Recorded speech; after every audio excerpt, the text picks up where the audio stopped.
Okay, for our first episode, we're going to talk about leash pulling. And man, did I open a can of worms when I picked this topic to start with. I picked it because I'm kind of going through that right now. Um, I have a 6-year-old lab named Molly, and she is a puller. So she was kind of raised, she was our teenager's dog.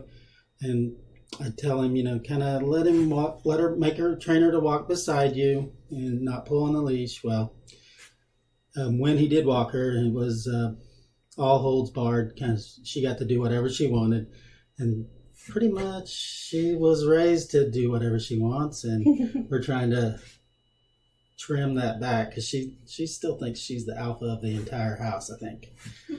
So if when you ask, I don't know, you ask 10 people what to do about leash pulling, how many different answers do you think you get? At least double, I feel like.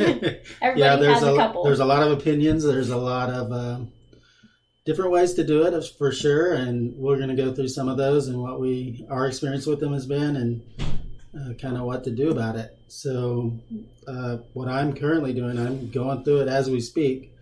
My dog will pull like crazy. So when I have it on her collar, she actually will choke herself. She won't stop. She wants to get where she wants to go, and she doesn't care if she's not getting any air. So she'll start choking. So I switched to a harness. So that's better for her house. She's pulling from her chest instead of her neck, but the harness makes her want to pull even harder. So that's fun. Daisy used a harness there for a little bit.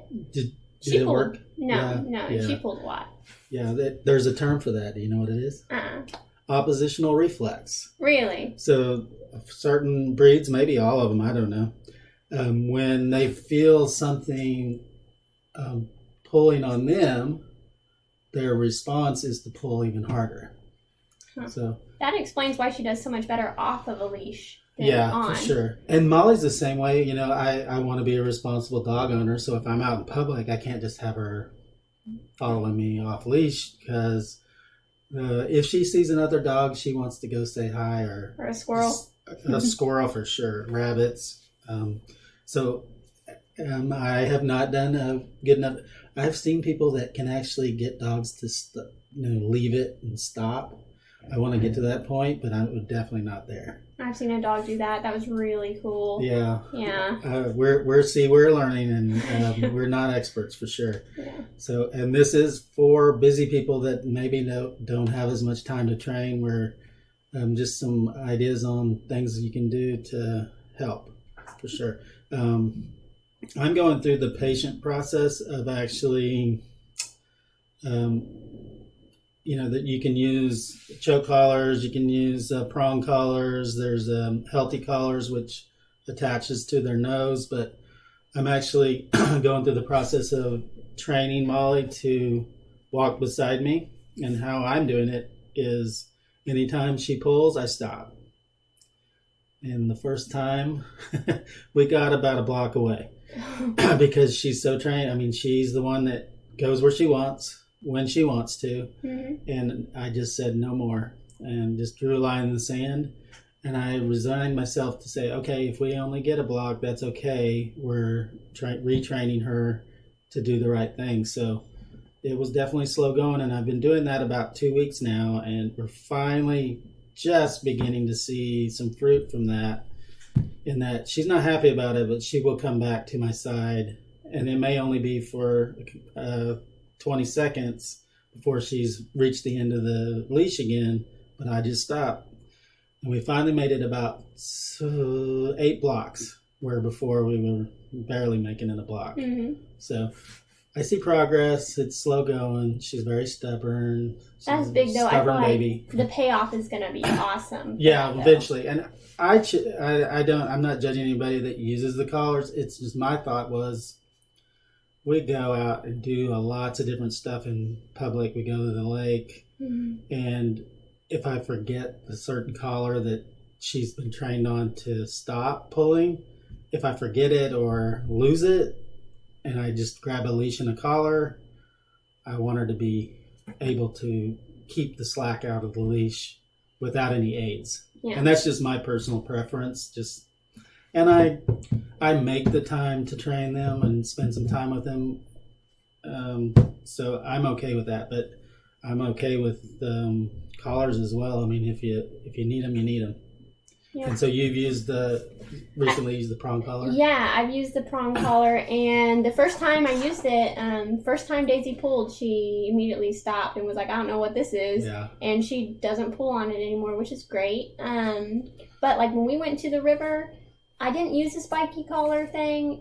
I just didn't use a leash. But if it was a busy day, I couldn't have gotten away with that. Right. But because when she's off the leash, I'm just like, come on, let's go. That's a side note. Most people don't like to go to the lake when it's freezing cold. That's my favorite time, especially nobody's there. The only reason I go to the lake is to let the dog swim. Mm-hmm. So when it's in the fall, late fall, and through the winter, is my favorite time to go to the lake, just because we can let the dogs off leash and they can roam wherever they want because there's not a soul around. So that's awesome. Yeah.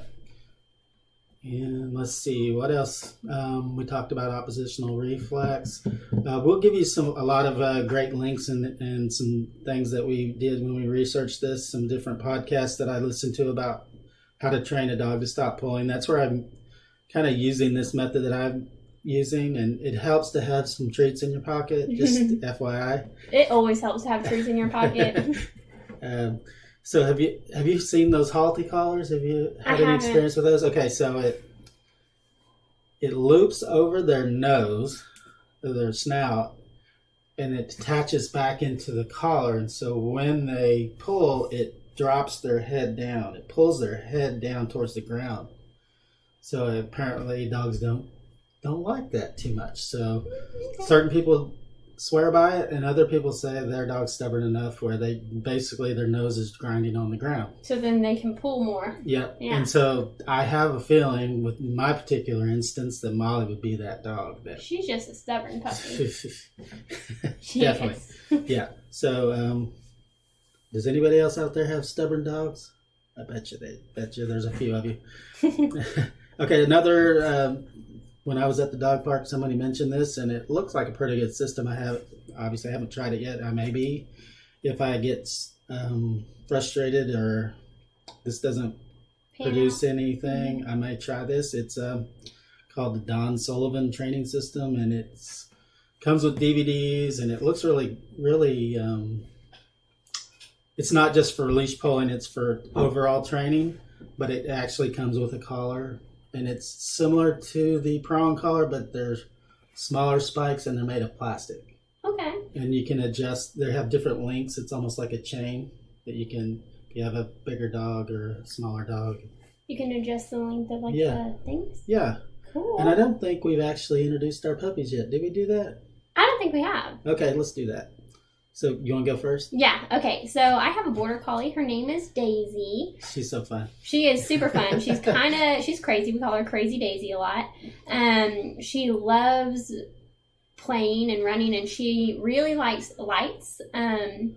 She used to be obsessive about it until she got some chiropractic care. Now she plays with it. So she loves flashlights. She loves to chase you with them, or my little toddler will run around with it and she'll chase the lights. It's a good time. And her tail's wagging the whole time. I got a lot of crap for letting my dog play with a flashlight on a border collie site, but she really enjoys it. She's not paranoid about it. Her tail's wagging and she just has fun. Yeah. So she's just great. Do you do any puzzles or anything with her? No, but there is a baby toy at my mom's house that you can push the little, it's like a cat, a dog, and some other animal. It's a toddler toy, and you push them down and they hide, and then you push the button and they'll pop up. Yep. And I feel like she could totally do that, so I'm going to jack that for my mom and give it a try. Okay. Yeah, she's super fun. She's super smart. At the dog park, if you throw the tennis ball, it's just like a ball of fur chasing that. She's so fast. Yeah, she is. Okay, so I have two labs. I have a black lab named Jackson. He's a year and a half old as of October 2018, and he is our goofy, clumsy food hound. I think he would probably recite a thesis for food if we spend enough time training on it. We taught him to shake here just recently, and we're working on new tricks. I think that's it's a fun time because once you get it down, the whole family gets excited when he raises his hand to shake your hand. So we're going to teach you some new things. The next one's going to be bang, roll over. That'll be like cute. Your dad, bang. And then we have a 6-year-old lab, golden lab. She's her dad was a yellow lab and her mom was a chocolate lab, and she came out golden. She was the only golden lab of the litter. So there were some chocolate and some yellow labs in the litter, and she was golden. So I had to pick the oddball. She was special. Yeah, and she's so sweet. Other than the pulling, that's the only issue I have with Molly. She is a snuggle bunny. She is a very sweet dog to everyone except little kids. Jackson is super sweet to everybody, even little kids. They'll let him waller all over him. Mm-hmm. The only problem we have with Molly is like if the kids get too noisy or rambunctious or want to wrestle with her, she doesn't really care for that, and she'll let them know that. But other than that, she is the best dog ever. You know, I know this is off topic, but I love off topic. So I read this article the other day that was about whenever your dog is kind of fed up with your kids or they get tired of your kids and they start kind of being aggressive. So what you do is anytime you give your dog food or give your dog treats or play with your dog, you don't do it. You give it to your child. Oh. And so like Daisy, she's always been like happy with Eli, except for whenever we had some issues with her food. Who's Eli? Oh, Eli's my baby. He is almost 1.5 years. And so there for a little bit, before we switched my dog's dog food, after she'd eat, she would not want him like crawling on her or anything like that because her tummy hurt, but we didn't know why.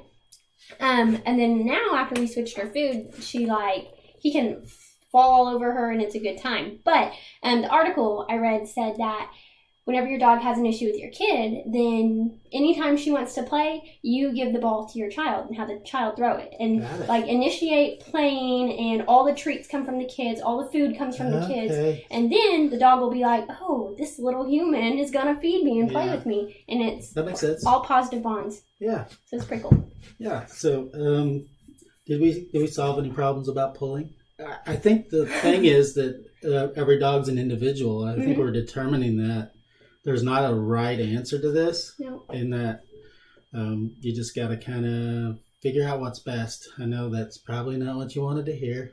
Yeah, every dog's different. Oh, you said the prong collar. So do you think that like eventually she wouldn't need it? Like that she would just like know that anytime she's on a collar or on a leash that she shouldn't pull? You know, I'll test that and I'll get back to you because I just haven't even tested it. Yeah, you just anytime recently. Anytime she's on a leash, I just use the prong one because it's so new. You just recently had to use the leash because.